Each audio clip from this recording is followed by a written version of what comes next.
She told me. He told me. Yeah, right. Who told who? You told me. I told you to pay attention to her.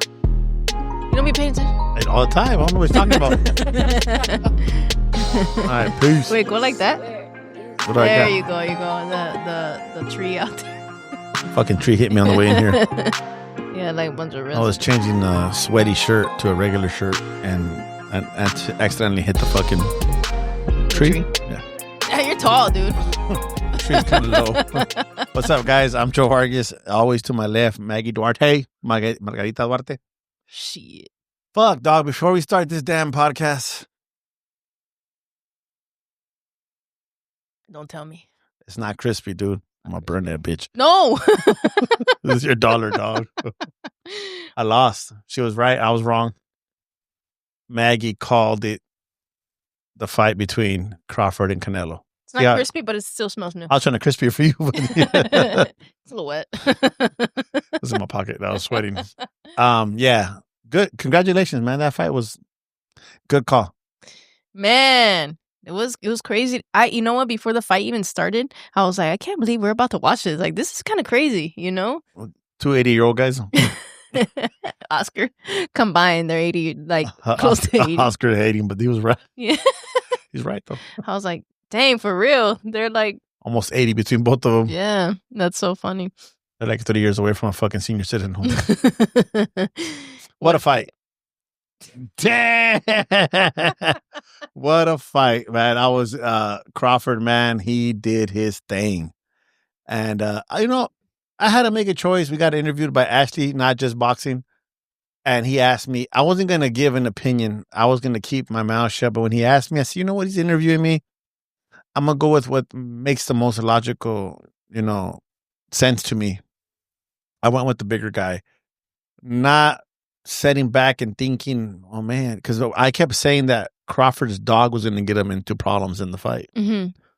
What I mean by dog is his attitude, his temperament, who he is. That dog got Canelo in trouble. Yeah. Canelo didn't know how to. He wasn't changing anything. And in that interview I did with Not Just Boxing, I said Canelo has to be creative. Mm-hmm. There was no creativity from Canelo. Right. There was no setup. There was nothing. Every time he loaded up, Crawford countered. And you feel like what you saw, because you probably saw things different than I did, but he neutralized everything Canelo could do. Absolutely. No jabs, no nothing. Nothing. Nothing to set it up. He was going straight for that shot to the body, which is a tough one to land on a southpaw as it is, you know what I mean? Because it's just the angle. It's a little bit more challenging to land it. You really have to set it up, Yeah. Can't just go straight for it, especially with a guy like Terrence. Terrence is, oh my God, bro. Terrence did everything that I love. He didn't once, I think they clinched a total of 4 times, but it was a clinch. It wasn't survival clinching. It was because they were both in a tough situation, lefty, righty. They grab each other real quick. I think they both grabbed each other like two times each, but yes. Crawford never ran. I never said he was a runner. What I meant to say is he just created angles. That is the beautiful boxing. He knows that Canelo sets his feet down to unload, and he was not letting him set his feet down. He just kept moving a little bit at a time and just catching him. Right. It's interesting to see the critics, the analysts, the people in the comments before the fight were like, this is gonna happen, that's gonna happen. And now I have yet to see a negative comment about Terrence and his performance. Nobody is saying, doesn't matter what side you were on, nobody's saying anything negative, and that just goes to show the proof. What about the respect greatness they had for each other after the fight? That was beautiful to see. And I expect that from both those guys. And Canelo also a class act, and kudos to him for being a man, at the end of the day, and owning up to his losses just like he does his wins, It's not easy to lose, and let alone lose in front of the whole world. Yeah. And it shows what his character, and it shows both their characters for at the end of the day, they're competitors, but they're also men who lead by example. Exactly. I don't know if you guys can catch the airplanes that are swinging by, but we had a no-fly zone today. The planes are flying. We're right by the San Diego airport. I don't know if you guys can catch it or not. If you don't worry about it. But I keep hearing these planes flying right over our heads. I'm like immune to that. They go over my house every 5 minutes. Yeah. San Diego has an airport that it just flies right over the city. It's a trip. Driving home, there's been There's always times, a plane. Yep. There's always a plane going over you on the freeway. It's a trip. It's pretty cool. The fight card. Yeah. Some guys, I'm going to sound like a hater. There were some guys on the free YouTube card that should have been on the main card. I agree. Brandon Adams should have been on the main card. His fight with... Yep, with Serhii I hear Bohachuk now. So. Yeah, Bohachuk. Yeah. Was a hell of a fight. That fight should have been on before the Vargas fight or the opener. The opener, I forget the kid's name. But yeah, those guys should have been on TV. Alakel, that was his last name. I can't remember his first name. Shout out to Trevor, Brandon Adams, and the whole team. The whole team. You know, we're so happy. I was cheering for like crazy to see him pull it off. Yeah, I think we both messaged Coach. I messaged him on Instagram, and I was like, man, congratulations to the team. It was beautiful to see the work in the gym translate into the fight. You know, you could tell that he was more than ready for a dogfight. And it showed 100%. What a beautiful fight to watch. The whole setup, he was wearing that old man, what do you call it, a wig? The wig. I was going to say toupee. Fucking that old man wig. It's all the way to the weigh-ins. Beautiful thing, Brandon. I'm so happy for him. I just watching Brandon when he first turned pro to watching him now. It's the will to win. You know, he's about, 35, 36 years old? Something like that, young. Timeless, man. He still got a lot of fight in him, I think. You know, so I'm excited for his future because that division, 154, is tough right now. It's probably one of the toughest divisions in boxing, in my opinion. Yep. Yeah, especially, you know, if you think about the young up-and-comers. That weight division is stacked. Yeah, Virgil Ortiz himself, he's a contender. He's not even a champ yet, you know, so that's who you're competing against. So I look forward to his next fight for sure. That was a good one. Similar to the Lester Martinez fight. Oh, my Billy. Yeah, did you say that you fought him before? Well, I fought him with Ronald Ellis. I cornered him, Ronald Ellis. Which we went to. I think we fought in Boston. I don't remember. I would think it was Boston. And we fought him, and we lost a decision to him. And I had the honor of cornering Ronald Ellis, and it's an experience now. You know, see that guy now in the undercard, and been around this shit for a while. You know, I had never seen him fight before, so I actually wanted to ask you. It just came in my mind right now. Is that his style? No, I mean, when he fought Ronald, he was a little bit more technical. Okay. If he would have fought Ronald that way, I think Ronald would have had a good chance in beating him. Mm-hmm. Because he's really good on the inside. He's crafty inside. Yeah. He knows how to fight inside. He knows how to pick his shots. And I just saw a fighter when I don't know why that was the game plan. Yeah. And I think they wanted to drown because he's younger. He's a young kid, and I mean younger in the fact that he doesn't have the experience. My Billy has Olympian and all that shit, you know. And the amount of fights too. Yeah, like 10 more fights in him or something like that. So, yeah, I mean, but at the end, Lester just sat down, and we were really impressed with both of them. Mm-hmm. That fight was so worthy of a draw to me. But at the end of the day, I thought that Martinez would fade, and he didn't. He didn't. He didn't fade, and that was a hard pace to carry for 10 rounds. That's what impressed me, too, because I think about it, and I'm like, it seemed to me that only one guy was aware that the fight was going to be like that, and that was Billy. Yeah. Yeah. You know, so, wow, on Lester's behalf for that conditioning, you know, some guys would panic and kind of let that panic set in and create tension in the muscles, and pretty much you gas out. You know, you don't know, even if you don't have a game plan, you know, sometimes you can fall back on that conditioning, and you're going to say, fuck it, I'm about to ride this out. Yeah. You know? There was a couple of things that I did like about the Walsh-Vargas fight. One of the things I did like about it is Vargas stood there for 10 rounds. He lacks that level of fighting. Mm-hmm. Let's be honest, but he could have got knocked out. Yeah. And a lot of things could have went wrong with him, and he kept in the fight. His dad was giving him the right advice, but dad just that's happened to me, but I usually lose the fight. I heard that. I lose the voice after the fight. You know, he lost it before. During the fight, I'm sorry. And it was real passionate. It was so much passion. And it works for them because he got his son to be in there with a stud and go to decision, you know? So, I don't know if a lot of people know this, but I saw an interview with Vargas Sr., and he was talking about that Fernando Jr. did not tell him that his hand was fucked up. So he has like a broken hand now. He said after when he took off the wrap, that shit was swollen. Oh, wow. So he didn't know... his son didn't tell him that he was fighting through that, and he's like, good on you for finishing the fight, but next time tell me because the game plan It changes. changed. We can make adjustments. Exactly. Yeah. It was his left hand, which is, for a setup southpaw, it's your power. It's good on him for But you know finishing. what? Walsh didn't convince me either. I agree. You didn't convince 100%. me either. There was one thing that I really liked about the fight. I don't know if you saw it, but they showed Fernando Vargas working when they were building the stadium. Yes. He was working in construction there. That's right. And it's funny to think about it. There was never really no fights there before. Mm-hmm. I know he's a fighter, but he was boxing since the amateurs. Who would have thought when he was building that thing that he would fight there one day? There. That's beautiful thing about boxing, man. I love that. Did he win? No. Did he deserve to win? No. But he was in there, and I have respect for that.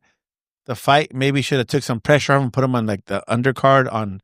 Sometimes, do you want pressure too fast for your fighters? Yep. That the lead up to that big fight. I mean, I think that Fernando was a little bit more prepared just because he's seen his dad in big environments like that before.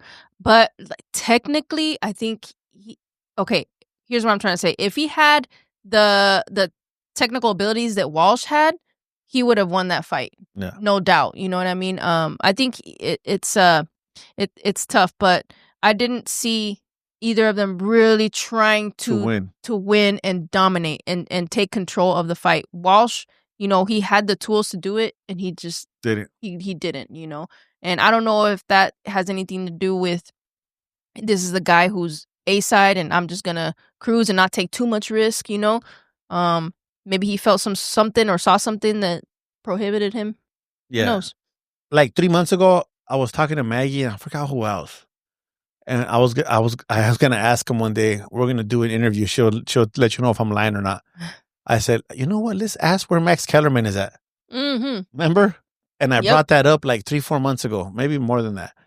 And he's back. And God damn, he gets on my nerves now. He never got on my nerves before. But I never seen somebody suck so much ass on TV, man. Kept talking about Turki and Dana, what they're doing for the game. They haven't done nothing yet. They got 2 polished fighters, and they put them to fight each other. That's respect, Any promoter would look good promoting those 2 guys. Right. Coach Bashir and me were talking about we could have a local promoter do that show, and they would fucking do millions. Absolutely. It sells itself. Yeah, it sells itself. Now, let's see I'm not hating on those men, but damn, I seen Max Kellerman. He kept hyping them with the guys, and if you're going to be putting A and B fighters on the card, stop talking about one fighter so much. Mm-hmm. When I was watching Crawford and Canelo, Crawford's winning the fight, but it seemed like the only interest was Crawford. Mm-hmm. There's been some fights where, like, if it was the A side, they would be talking up Canelo, he was doing right. Mm-hmm. But this was all Crawford. This was all the kid from Saudi Arabia. Right. When they were on the fighter, I know that's part of the promotion, promoting a fighter, making people be interested in a fighter. But then don't be saying that everybody's equal A and B. Right. Just comment what you're seeing, promote what you're seeing. And I don't know, I just kept hearing them saying Turki and Dana and Turki and Dana and Turki. And like, bro, like chill out, bro. Like talk about boxing, like, Yeah, try to be the most unbiased that you could possibly be. I love Max Kellerman, but he's like a different dude now. I agree 100%. I don't know if they're telling him to say these things or he feels the need to say these things, but it's not necessary. Him just having him back in boxing is refreshing. Yeah. But when I was hearing him, I was like, oh, this vato dog, like keep going with the same shit, like I did notice that he kept mentioning Dana, they're doing great things for boxing. A side and the B side, and this is the B side, and this is the A side. There's no such thing here. Okay, you said it once, and then he said the next fight, and the next fight, he kept talking about the same stuff. Yeah, and I understand, right? Because there's been some time where in boxing it's more than obvious who they're promoting and who they're not promoting, But I think that boxing is on the right track. Is it 100% due to Turki and Dana? I don't think so, because at the end of the day, these guys have to agree to fight each other too, But boxing is boxing. Yeah. We all can relate to it because we all can fight with our hands. Yeah. Now, MMA is a specialty. So is boxing, but it takes a lot to know it, and takedowns, kicks, knees, and all that shit. Yeah. So boxing is more relatable to most of the people in the world. Right. That's not to say that, Dana can't do good things. We have yet to see, though. This is just one show. And like you said, that fight pretty much sells itself. Yeah. So we'll see. I'm looking forward to see what he does. I'm really not sure. I hope he does the interview with that dude and sits down with him and puts all that shit to rest, because there's a lot of things that do affect the fighters that I think people want. I think the guy's name is Sean Zittel, if I'm not mistaken. He's been doing boxing media for a while. So I really hope he does have that sit down with him. Hey, after the fight, Ashley from Not Just Boxing told me and Maggie to go on a little chat. Me and Maggie tried it through FaceTime and the live on Instagram. Yeah. And we couldn't do it. We tried to go right after the fight and talk about how we felt. But we were going to do it before the decision. Yeah, exactly. It's funny because we did the FaceTime and I screen recorded it, and then I went back and there was no fucking audio. And then I Googled it why, and apparently, yeah, you're not going to screen record FaceTime. So for those who don't know, can't do it. Now you know. But one thing that was noticed was no national anthems. I think some people were talking shit about it. Me personally, I don't really care too much for it. I think it creates kind of like something that's a little dragged out. It's a tradition in boxing, but I don't know. It's not something I'm like, fuck, why didn't they do the national anthem? Don't get a Saudi Arabian champion. All of a sudden you start playing the national anthem. Because Turkey's really trying to move the Saudi Arabian fighters. Yeah. And all of a sudden, if they start being, wouldn't that be funny if all of a sudden they're in a title fight and let's play the national anthem now? All of a sudden, now, yeah, exactly. It's because they get tired of hearing the Mexican one. You know what? I was like, dang, I wonder who's gonna sing the national anthem. I saw Mark Anthony in the crowd. I was like, I wonder if Mark Anthony's gonna sing, and I was like, they didn't do it at all. So I don't like the national anthem either. We all know where the fighters are from. Yeah, but that's a UFC thing. For those who don't know, it's a beautiful thing. Mm-hmm. It is beautiful if you get the right singers. Yeah. But sometimes a fight, like this fight, they're moved fast. Yeah. I'll give them that. They're moved fast. There was not that much waiting time. So if you had it like organized like that, at least the championship fight, that's what it used to be, just the championship fight, because national anthem. But I also didn't miss it, I guess. Yeah, no, I didn't miss it. The walkouts were dope. Crawford's walkout. I text Maggie. I said, he already won the walkout. That shit was crazy. For those of you who don't know, that's Desperado. Antonio Banderas. He's a hitman with that. With Carlos Patricia didn't know, huh? Yeah, no, I don't think. What do you call it? The guitar case or the guitar? It's a guitar case. Yeah. Full of weapons. When I saw it, like, it gave me chills. I was like, oh, this dude is cold, man. Like, I didn't think he would top the one where he came out with Errol Spence, the Eminem. And shout out to my boy Steven Nelson. He prepares his fucking outfits. His outfits. Steven Nelson got done dirty in that fight. Oh, man. Oh, you know what? I don't think we even discussed that one. Do you think that was an early stoppage? I don't know why. Yes, super early, because he didn't even go down. He should have given him an 8 count. If you think he was falling, because they said the ropes caught him. But Steven Nelson fights like that sometimes. Like, he's off balance, but not in a bad way, Steven. I don't know if you fucking see this shit. He kind of like, sometimes he's moving his head so much, and he just moved his head a little bit too much, and he fell off balance. Yeah. And they instead of giving him an 8 count because the ropes caught him, they stopped it. Yeah, that was weird. I thought that was so strange. And some people were like, "Oh yeah, it was a good stoppage because the damage." I'm like, "Yeah, but he didn't even give him like a warn." I think he said, "Show me." I did hear the ref say, "Show me something." But that right after that, the ropes caught him, and that was for me an 8 count. So when he waved it off, I was like, "Whoa!" I think that was way too soon. Like, there was another one that was a kind of a little early stoppage too, but he had already told the guy, "Hey," he had gone to his corner and told him. Yeah.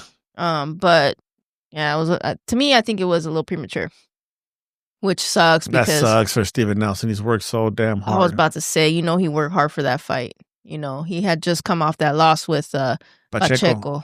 That was a tough fight, and Pacheco couldn't knock him out. Yeah. This guy with 4 losses beat him. Sometimes that... But you know what? That guy was fighting on that... What's that? Team Combat League? Team Combat League. Those guys fighting that one round, it helps them a lot. Mm-hmm. I think it does because it gets you... Keeps them active. Yeah. It gets you used to seeing those 8 or 10 ounce gloves coming at you. And not just that, it keeps you in a fight. The hardest round in the fight is the first round. Yeah. And they're doing it consistently. He won that shit in the first round. Consistently fucking first round. Imagine that. Yeah. It's like, okay, I'm good. You stay sharp. Yeah. I think, some people are against it. I think that it helps. What's the promoter's name that's doing the show here in San Diego? OT what? Oh, Overtime Boxing. Overtime Boxing. I'm going to announce this every week till the fight, October 25th. Overtime Boxing is doing a show here in San Diego at the Sequan. Is it Sequan? Is this Sequan? I thought it was next door. Pechanga? Pechanga. That's what I meant to say. Pechanga. Next door to the arena, right? Yeah. Mm-hmm. I call it the sports arena. We call it the sports arena. Those who know.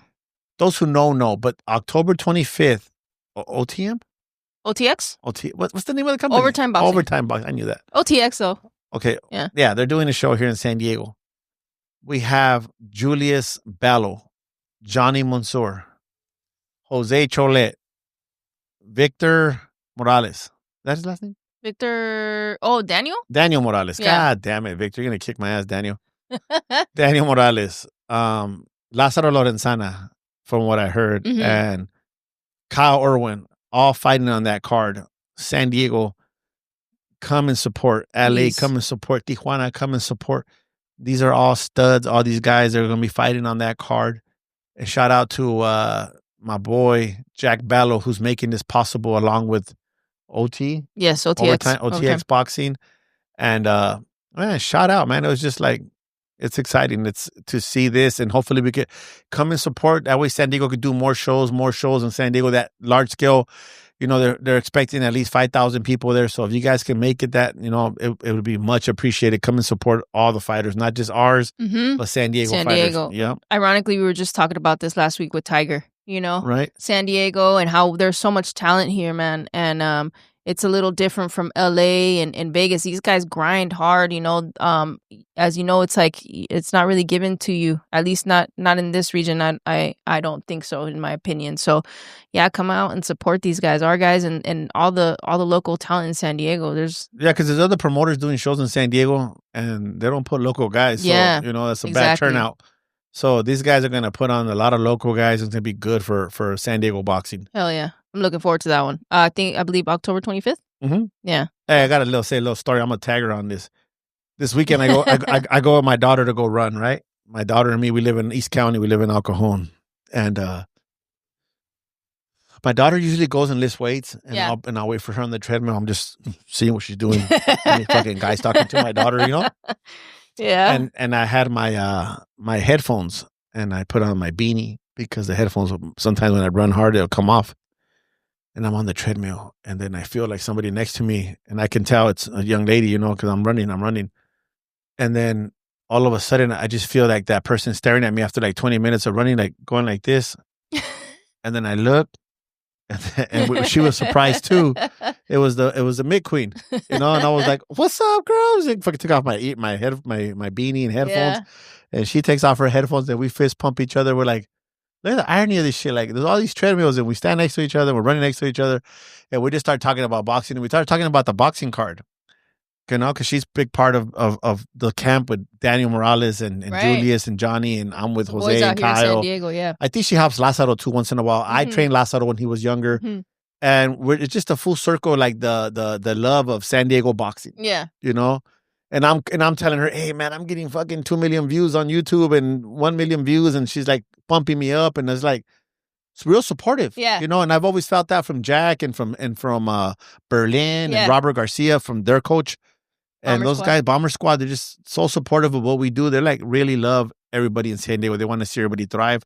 Of course, they're passionate about their team. Like I said, we're passionate of ours. Absolutely. But it was just so funny. I wanted to share that little story of running, and me and Mick Queen, ran into each other on the treadmill. At 24? 24-hour fitness. Which is cool, because, you know, like, it's cool to see that, you know, because she could have gone to her gym or something, right? Yeah. Like, she's at 24 running on treadmill. Super cool. She's super cool. Other than that, I mean, my daughter wanted to meet her, but we didn't see her no more. But other than that, anything else you want to talk about? No, man. What about this dude right here, man? Let's shout out Jason, man. He has his company, Sea Mountain Candle Company, man. I know it's gonna seem a little ungirly of me, but I love candles. Zoom in on this, dog. And it's check him out, man. He gave me a candle for my house. My daughter took it from me. And she asked for a different one. Yeah. So then I asked him for that candle. And he gave Maggie one. He gave me one, and I was like, it's super cool, man. Super cool. I forgot it like for the past fucking month, but I finally remembered to bring it in, and it's really, we just want to give him a shout out. He's one of the guys right there at the gym. Super cool. So whenever we have an opportunity to shout people out, we definitely will. Hell yeah. Yeah. But yeah, aside from that, I got something else. Remember, we're talking right now with Bashir. Yeah. What's next for Canelo? What's next for Crawford? You know, I think right. You're in charge of both teams. What you do? If I'm with first, I think I'm gonna get the easy one out of the way. If I were Crawford and his team, I think 160, 4-time undisputed. That would be fucking amazing. That would be crazy, man. That would be the best ever. Yeah, that would be undeniable, and I think it's absolutely doable. It's just enough of a challenge, for him to get. Obviously, he doesn't need any more credibility, in my opinion. Maggie, they asked Floyd after the fight. I mean, they asked Canelo who was better, Floyd or Terrence. Yeah, and I wasn't gonna bring this up, but because that's disrespectful towards Floyd, but I don't see Floyd moving up to 168. Especially with no rehydration and no catch weights. I love Floyd for what he did in the game. Yeah. But let's be honest, like 3-time. Yeah. Undisputed. All you guys that follow us, am I right or wrong? I don't think Floyd was ever undisputed. I don't think. But you guys double check. I think he tackled 5 different divisions. Let me know if I'm wrong. But the only reason this is even comparable is because they did fight at the same weights. I think Floyd started at 130, right? Yeah. They both fought at 135, 140, 147, 154 also. Yeah. So that's why I think it's fair to even compare. So Terrence already got 3-time undisputed. Mm-hmm. If he gets down to 160 and he makes that 4-time? 4-time? Yeah. I'm good. I'm putting him down as a top 5 ever. Absolutely. We're talking like... And that's the only reason I did want to see him win. I was going for... I didn't know who to pick. Yeah. Common, like I said earlier, Common Sense told me weight, size, Canelo. But I wouldn't be surprised if Crawford could pull it off. And I wasn't surprised. Now, if he wins it at 160, to me, hands down, one of the best fighters I've ever seen in my life. Yeah, absolutely. Absolutely. I think, he's the king of adjustments. I can't get over his performance. What did I say Canelo had to do to win? Make adjustments. Yeah. Because Crawford is ahead of him in that. Absolutely. And if Canelo would have made some adjustments, maybe he would have had a better chance of wiggling out a victory. Yeah. As a coach, what would you like to see? I would have told, it's easier for me to say it now because the fight's over. I don't have the pressure. Right. But I would have told Canelo, throw your first punch. He's going to counter you. Counter over that. Mm-hmm. Throw your first punch like just fast with no power. Yeah. Because when he throws out with power, he has to recock his punch, reload it, and throw the next one. Right. Just throw it quick. You're going to get countered. Come with something on top of that. Yeah. Feints. He didn't feint and he didn't jab much. Yes. He was just trying to win with brute force. Mm-hmm. Kind of like he did with B-Ball. When he gets frustrated, he loses his... It's funny because eres vaquero, Canelo. Te pierde los pies, se te caen los pies de los estribos. It means you lose your feet on the stirrups. Yeah. He loses his cool. Yeah. Don't lose your fucking footing. Yeah. No pierdas tu balance. Mm-hmm. Se te cayeron los pies de los estribos. The people that know that know what I mean by that. You lose your footing in the stirrups, right. He's better than that, man. But at the end of the day, Crawford is a problem. Yeah. And he showed it. And what's next for Canelo? That's a tough one, and I thought about it, and I'm like, like you mentioned, he said in that post that worried me, right? That his body's not responding. Perhaps those weren't the words, but in maybe once he cashes the check, his body will respond. God, $150 million check. That's crazy. That's crazy. That's crazy. 150 million, even just like $1 million. Once we crack that $1 million, we're gonna be like, now imagine 150. Does a top MMA guy make 150 million a fight? Hell no. A year? No, not even probably in his whole fucking lifetime. No, for reals. No, for real. Then what the fuck is Dana doing over here? No, he wants some of that money. Dana, you little dirty dog. You got $25 million debt. I seen it. Not just boxing posted a thing. Or was it somebody Gambling? else? Yeah, $25 million in debt. Dang. Here. How can a millionaire be in debt? Here's the most he's ever made. $100 million. when Conor fought Mayweather in boxing. Híjole, that's why you're over here, huh? You want that boxing money. You want payday. He won a payday. But Canelo, oh man, that's tough. I suspect, and Mike said, why would he ever fight him? Because he doesn't have anything to offer. I suspect he's gonna fight Shiraz. Who is? Canelo, to get back into contention. Mm-hmm. Because Turki, that's his boy. So how much money does he make if he fights Shiraz? Definitely not 150 million. I don't think, Does Canelo get up for 20 million? Imagine that, not getting up for 20 million. I know. Any other fighter would fucking give his soul to fight for 20 million. It's crazy because think about it. What do you do after that? I thought that's the first thing I thought about. I was like, what does he do now? Maggie, there was a $1 million knockout bonus. Oh, for real? Yeah. Dang, nobody got knocked out, huh? Who the fuck is gonna? No, for the Canelo Crawford card. Oh yeah, nobody's. They're paying more in taxes. When does too much money become too much money? Real, yeah, huh? 40 million, 50 million, 60 million, 61. I will give this to that card. There weren't. The only dud was the heavyweight fight. I was like, fuck, dude. I didn't see it. I was on my phone. My dad watched it. My dad said they did that dude dirty, mijo. They did him dirty. I don't believe the judges because not the judges. Unofficial. Yeah. Skipper. Yeah. Who the fuck is Skipper? I don't even know who Skipper is. Yeah, hey Skipper. Like all of a sudden, who makes you an expert to pick fucking rounds? Yeah. But anyways, I'm bitter and mad because I hate how everybody makes Dana sound like he's the shit. I'm not saying he's not. He built the UFC. Yeah. But that's a different animal. It is a different animal. He always wanted to be in boxing and he failed. Mm-hmm. And now he's here. We'll see what he does. They're trying to create like a communist country in boxing. We own you. You belong to us. You wear what we tell you to wear. Yeah, you go in our own league and you're gonna do what we say and you're gonna fight for what we tell you. There's minimums. I think you could take what the little things that maybe work, but that would be terrible. That's what boxing is. That's what boxing is. America, because it's freedom. Yeah. You go sign with whoever you want to sign with. You go do what you want to do, and you go create your own fucking destiny. You go make your own money. Now they're trying to control you. Be careful, guys. Be careful. You don't get controlled. Man, we'll see what happens. You're gonna wear their fucking shirt everywhere you go and wear the colors they make you wear now. That's fucking. You can't even make your own custom trunks anymore in the future. Be careful. That's the shitty part about the UFC. You're taking money out of their pockets in terms of sponsorships. They're making some of those guys upwards of hundreds of thousands of dollars, and that's not even an exaggeration. Sometimes maybe 200. Sometimes they make more money off the fucking sponsors they do of the fights. I know they were doing that in the UFC. Yep. So you're taking that money out of their pockets, which I think is fucked. And boxing is freedom. Yeah. UFC is communism. Boxing. Hate on me. I don't give a shit. Oh, we're done. Oh, no. We got anything else? No. I just wanted to leave with that. Don't let boxing become the UFC. Yeah. We don't need that. We really don't. All right, late. Yeah, I think the words, but sometimes they don't come out of my mouth no good.